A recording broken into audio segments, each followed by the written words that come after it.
3, 2, 1. Minha gente, ela tem 45 anos, ela é mãe da Maria Júlia e do João Arthur. E ao longo de sua vida como mulher preta e guerreira aqui da nossa cidade maravilhosa, digo Tiradentes, Minas Gerais, ela realizou trabalhos dos mais variados, de empregada doméstica, babá, ajudante de marcenaria, camareira, ajudante de cozinha, faxineira, vendedora, recepcionista, garçonete e depois disso ela se graduou em psicologia clínica e saúde mental e processos psicossociais e socioeducativos pela Universidade Federal de São João del Rei. Ela é especialista em qualidade de vida nas organizações pelo Instituto Federal de Educação, Ciência e Tecnologia do campus São João del Rei. Atualmente, ela cursa mestrado pelo programa de pós-graduação em Direito da Universidade Federal de Ouro Preto. No Minas Negras Gerais de hoje, eu converso com a psicóloga mineira Carla de Jesus, que nos conta um pouco sobre uma de suas mais recentes pesquisas chamada Escrevivências de Empreguetes, Mães Negras, Narrativas Infames como Direito de Resistência. Os tambores de Minas soaram, seus tambores nunca se calaram. Os tambores de Minas soaram, seus tambores nunca se calaram. Ocolofé, Olofé Olorum. tudo bem? Rogério, muito obrigada pelo convite aí. Depois de tantos anos estou aqui, né, Rogério? Depois de tantas promessas, né? Depois de vários convites. E aí? Vamos Mas assim, bater um papo aqui, né? uhum. Peço desculpas, né, porque esse ambiente de câmera, gravação, né, eu não fico muito à vontade, tá? E a gente sabe que isso tem a ver também com o espaço, né, que foi reservado para nós, pessoas negras, né, principalmente mulheres pretas que estão aí dentro dos serviços, né? Aí dentro das senzalas modernas brasileiras, e especificamente na cidade de Tiradentes, Minas Gerais. Então, isso afeta muito a nossa autoestima no sentido, eu vou para frente das câmeras falar o quê? Tá? Mas A gente agradeço vai demais. falar um bocado agora. Isso. De repente, às vezes, a gente vai falar o mínimo, mas o suficiente, né? Eu vou Uhum. começar te fazendo a seguinte pergunta, olha só. Você, né, é uma ativista negra no sentido literal da palavra e convivências suficientes para escrever uma autobiografia. Eu creio que o papel principal dos ativistas negros seja versar sobre a realidade dos fatos e, consequentemente, conclamar o mundo ao redor para uma luta por direitos humanos mais eficazes. Eu tomei a liberdade de pegar aqui emprestado um trecho da Conceição Evaristo que eu encontrei no seu briefing, que diz o seguinte, abre aspas, a escrevivência, ato político de escrita das mulheres negras, rompe o controle colonial sobre suas vozes e corpos, permitindo uma produção de conhecimento contra-hegemônica. Partindo dessa premissa, eu queria que você explicasse para a gente o que seriam essas escrevivências de empreguetes, mães negras. Rogério, então, quando eu vou começar pelo termo empreguete, né? Eu utilizo o termo empreguete com propriedade, né? Quando eu pensei na pesquisa, quando eu submeti essa pesquisa ao programa de direito e tive a grande felicidade, né, da minha orientadora aceitar a minha pesquisa, me pegar pela mão e falar, Carla, vamos embora, né? Minha orientadora chama-se Flávia Máximo de Souza Pereira, né? É, ela é advogada, ela é doutora em Direito, né, professora aqui da UFOP, tá indo inclusive agora para a Inglaterra fazer o pós-doc dela, tá? E ela trabalha, o eixo da Flávia é justamente no direito do trabalho, tá? Então eu vou explicar um pouco por que que eu saio desse âmbito, na verdade eu não saí, né? O porquê que eu dou extraviada, se a gente puder falar dessa forma, né? Aí da psicologia justamente para o campo do direito do trabalho, onde eu pego as empreguetes, tá?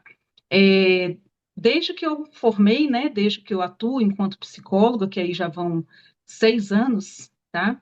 Eu sempre atuei, em sua grande maioria, atendendo mulheres, mães, negras e, em sua grande maioria, trabalhadoras domésticas.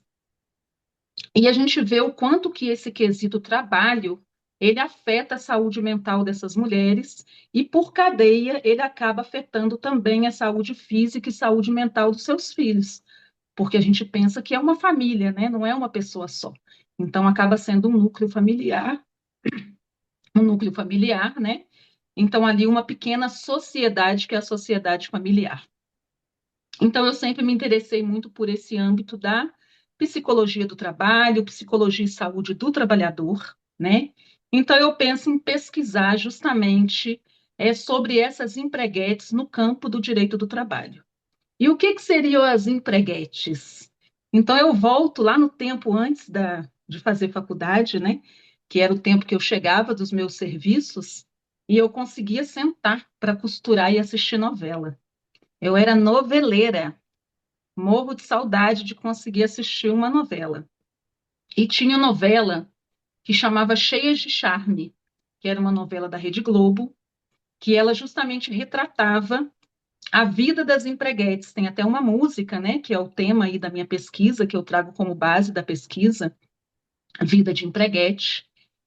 E fala de que forma que essas mulheres elas conseguem. Então eu trago uma leitura, né, de que forma que essas mulheres elas conseguem passar por aquelas opressões trabalhistas que são patroas bem abusivas, né, especificamente uma ali no são 3 patroas abusivas, né? E de que forma que elas conseguem passar por aquelas opressões trabalhistas, mas elas conseguem ter pulsão de vida. Elas conseguem sorrir, elas conseguem ter vida fora daquilo, né? Então, nisso eu caio no conceito de direito de resistência. E o que seria o direito de resistência casando com a questão das empreguetes, né? É justamente o direito que o empregador tem de não cumprir ordens que são abusivas pelo empregador. Os empregados, eles usam o direito de resistência para não cumprir as ordens abusivas do empregador. Como o primeiro tópico do nosso podcast, que vai ser dividido em alguns tópicos que a gente achou mais relevante tratar hoje, é a solidão da mulher negra, aproximação por carência. É doideira falar sobre a questão da solidão da mulher negra, porque quando a gente fala sobre isso, me remete muito ao ensinamento da Beatriz Nascimento, assim, que ela fala sobre a categorização da mulher negra em 3 lugares. Ou ela é aquela mulher negra retinta que está sempre destinada para os lugares de trabalho e de trabalho que são bem análogos à escravidão, assim como o trabalho doméstico, que a função de trabalho é idêntica ao período colonial, a mulata exportação, que aí nós 3 nos incluímos nesse estereótipo, e a mulher negra de pele clara, que é tida como a preta para casar. Só que, né, dentro da sociedade, todos esses 3 estereótipos, eles são bem complexos na vivência ao certo. E eles também moldam muito essa questão, na minha concepção, né, sobre a solidão da mulher negra, que é uma questão que envolve não só as questões da negritude, mas envolve as questões do gênero e envolve classe. E Angela Davis já fala que raça que dita classe e que dita o gênero. Então, a gente é jogada nesse lugar de sempre estar sendo um corpo do outro, né? O outro nesse espaço é sempre a pessoa branca. Então, essa solidão, ela tem muitos fundos de traumas sociais, e quando bate na gente, nos nossos corpos que são sensíveis e que estão aí num lugar de cuidado absurdo, porque eu fui educada a cuidar do outro. E quando a gente pensa na escrevivência, eu trago memórias, né, de muitas mulheres de Tiradentes, né, eu não vou nomeá-las aqui agora porque eu não tenho essa autorização, mas muitas mulheres pretas, muitas mulheres mães solos, né, trabalhadoras domésticas de Tiradentes, e onde, quando a gente vai pensar na escrevivência, a Conceição Evaristo, ela traz que a escrevivência é uma escrita de nós. Então, eu estou escrevendo sobre o outro, mas a minha história está atravessada na história do outro. Então, seria um pouco disso. E Uhum. quando a gente fala do contra-hegemônico, né, que você trouxe aí também, tinha uma outra coisa que você falou. Lembrei. Quando a gente pensa no contra-hegemônico, né, a gente vai pensar o que que impera, né? Qual que é essa hegemonia que impera, tá? Então eu trago também um historiador, que é o Walter Benjamin, que ele traz que as nossas histórias, né, os nossos livros de história, agora a gente está tendo um pouco dessa alteração, dessa mudança, né? Mas as histórias que a gente conhece, eles são narrados, as histórias foram narradas pela ótica dos vencedores. Ah, quem é que venceu a guerra? Quem é que colonizou, né? Entre aspas. Então, são as histórias que foram empurradas para a gente, né? Mas quais são as histórias dos vencidos? E eu trago os vencidos entre aspas. Será que essa camada da população realmente ela é vencida ou ela simplesmente por uma forma de resistência também ela preferiu estar adormecida? Ela precisou estar adormecida, né? Então ele traz que a história, para ser verídica, ela precisa ser narrada pela ótica dos farrapos e dos vencidos. Certo.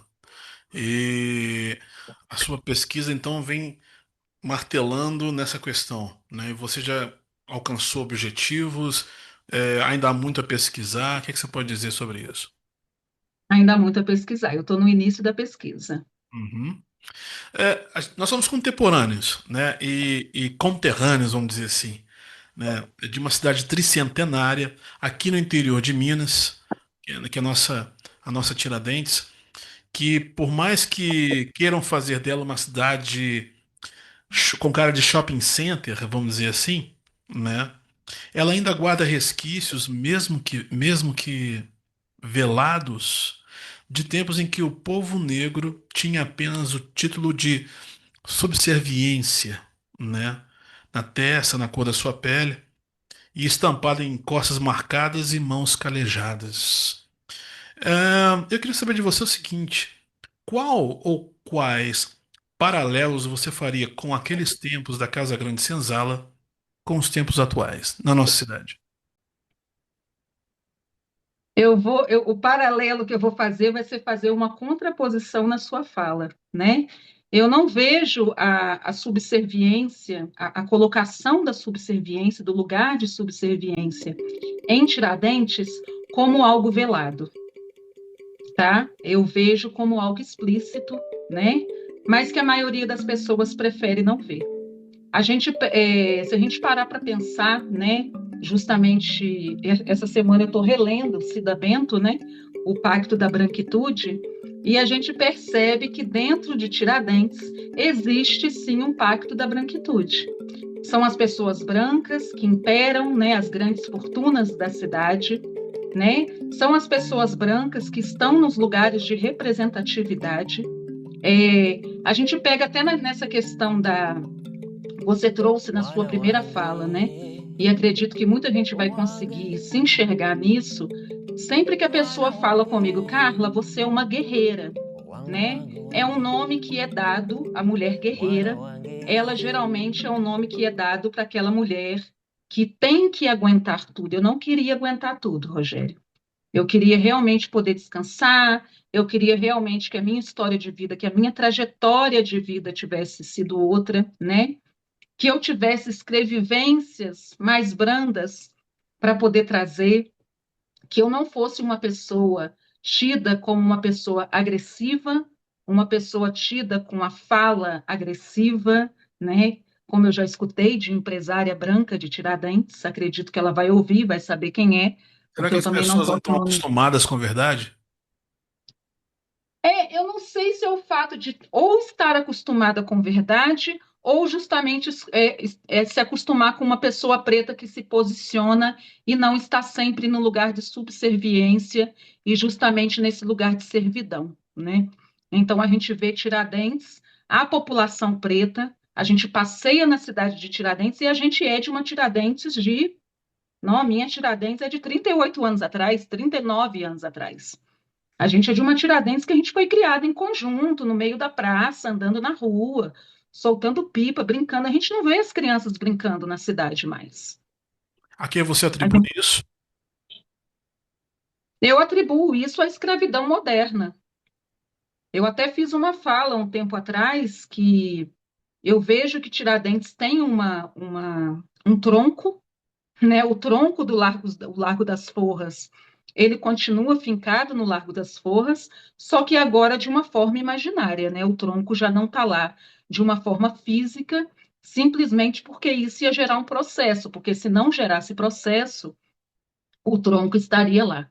A gente pensa também na remuneração, né? O quanto que as pessoas trabalham, são horas a fio de trabalho, e eu recebo relato todos os dias, Rogério. Todo mundo tem o meu telefone, né? A gente tem um projeto grande na cidade, que o projeto agora está adormecido, porque, né, a minha companheira do projeto está com os projetos pessoais, eu precisei vir fazer o mestrado, mas os relatos, eles seguem. Desculpa, qual é o nome do projeto mesmo? É o projeto Musa, Mulheres Sonhando Alto. Tá.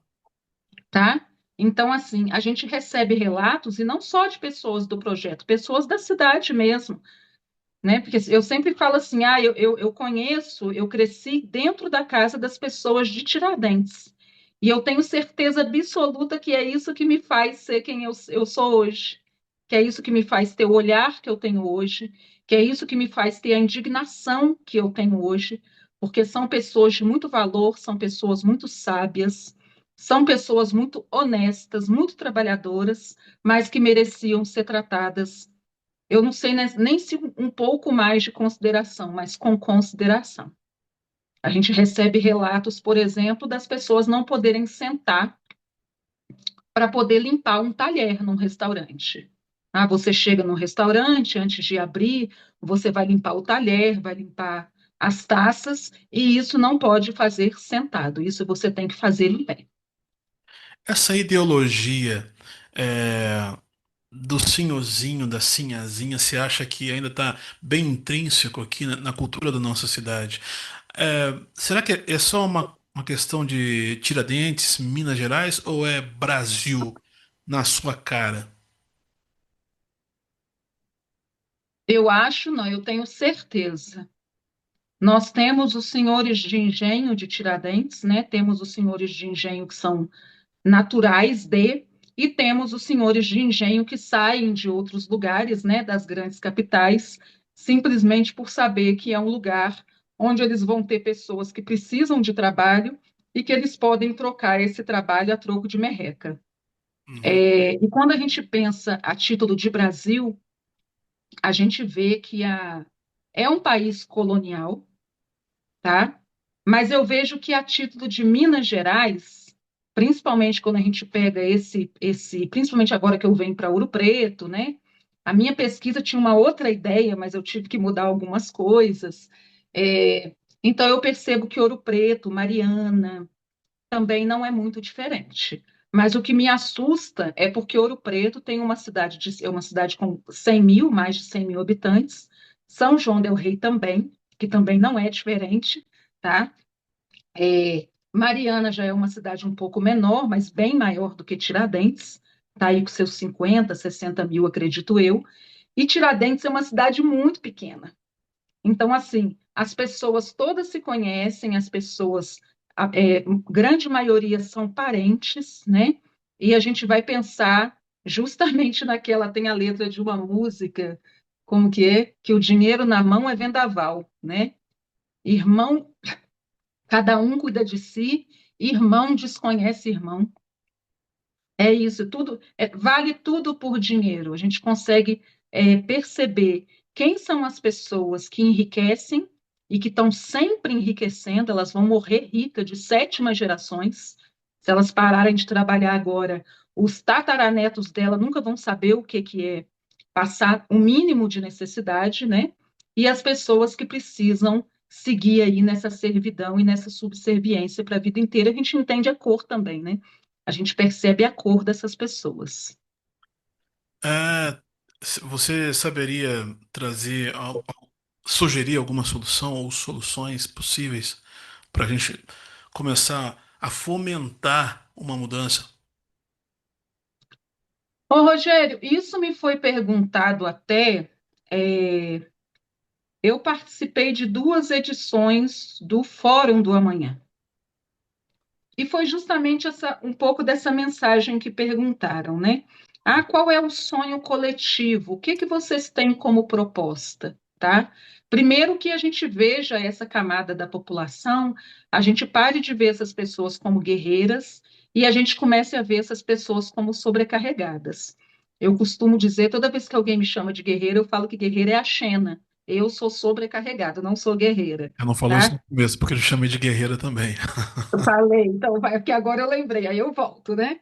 É, e segundo, a gente tem uma política dentro da cidade, né? E qual é a política de dentro da cidade?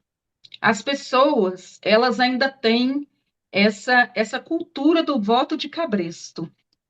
Eu vou votar na pessoa que me dá um gás, eu vou votar na pessoa que promete que vai asfaltar a estrada real. Esse babado depois a gente conversa. É a pessoa que promete que vai asfaltar a estrada real, ou seja, uma promessa infundada, porque é algo que nem pode, tá? É, eu vou votar naquela pessoa que eu sei que é vereador ou que é prefeito, né? Qualquer cargo político que seja, que ela nunca fez nada de eficaz para a cidade no quesito ponto.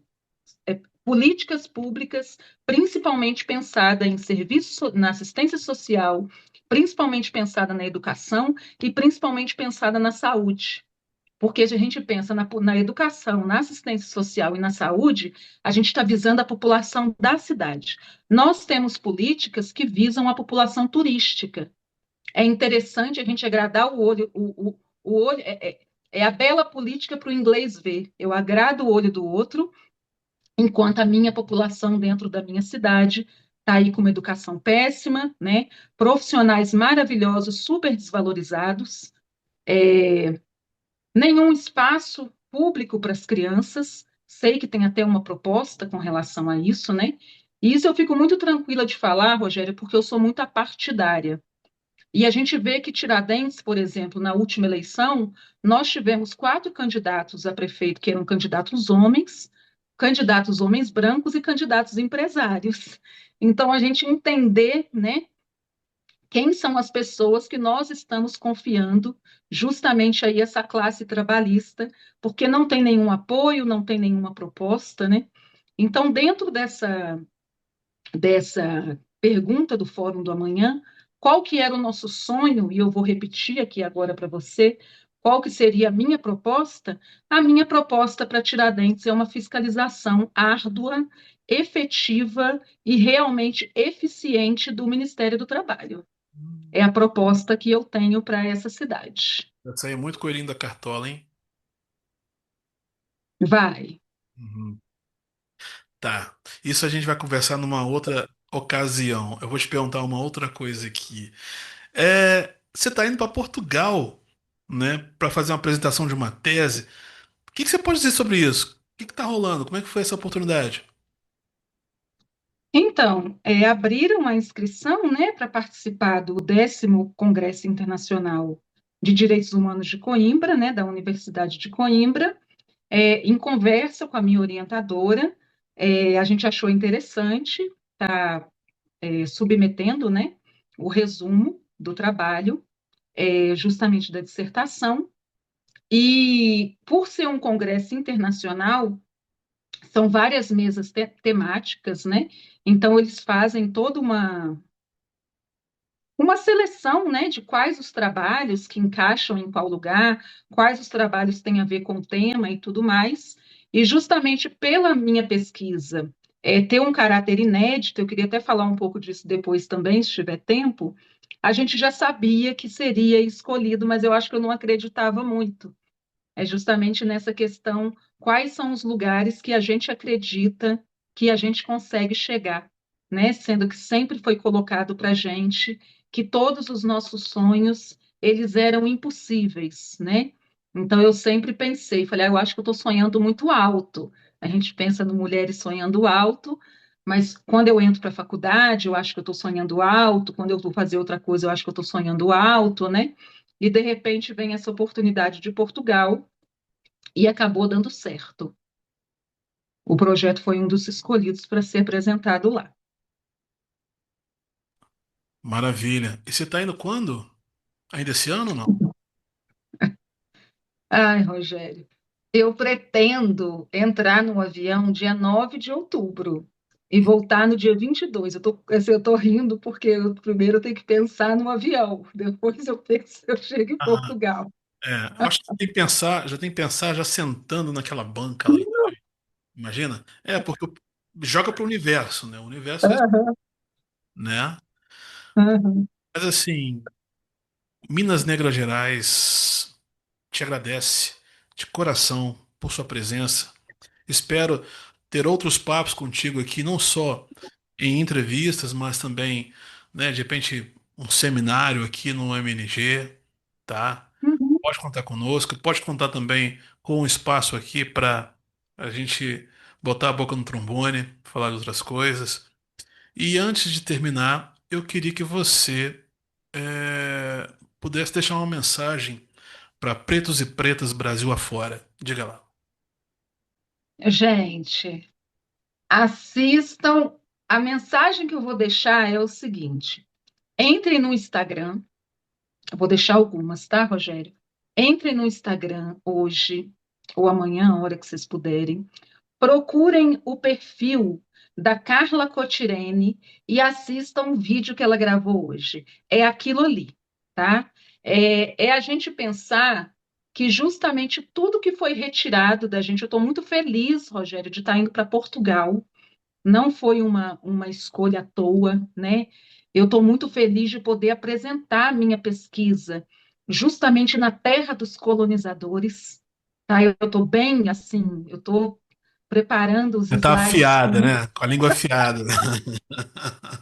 com muito amor no coração, Faz isso por né? nós, faz isso por nós. É, então, o recado que eu daria seria: a gente tem muita capacidade, né? O mundo inteiro começou pela gente. A gente tem muita capacidade, mas é muita capacidade de fazer qualquer coisa. É muito cansativo quando a gente pensa no sentido de estudo, dedicar com criação de filho, escutar justamente as críticas das pessoas, ganhar pouco, ter que escolher se você vai comer uma carne todos os dias, ou se você vai ter dinheiro para fazer isso só no final de semana, mas a gente pensar que correr atrás dos nossos sonhos e se permitir sonhar alto vale muito a pena. Eu trouxe para você, Rogério, só para poder terminar, que a minha pesquisa tinha um caráter inédito. Quem trabalha o conceito do direito de resistência é um jurista que chama Márcio Túlio Viana. Então, o Márcio Túlio Viana, ele pesquisou o direito de resistência nos trabalhadores urbanos, tá? Então, a única pessoa no mundo que pesquisa sobre o direito de resistência das trabalhadoras domésticas sou eu, sob a orientação da professora Flávia. Maravilha.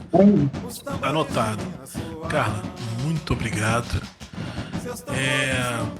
Eu conversei hoje com a psicóloga mineira Carla de Jesus. Carla de Jesus é prova de um Brasil preto que dá muito certo. Força pra nós. Força. Muito obrigada, viu? Eu agradeço. E aí, gostou do vídeo e quer colaborar com o canal? Envie agora um Pix com qualquer contribuição para minasnegrasgeraispix@gmail.com. Ajude o canal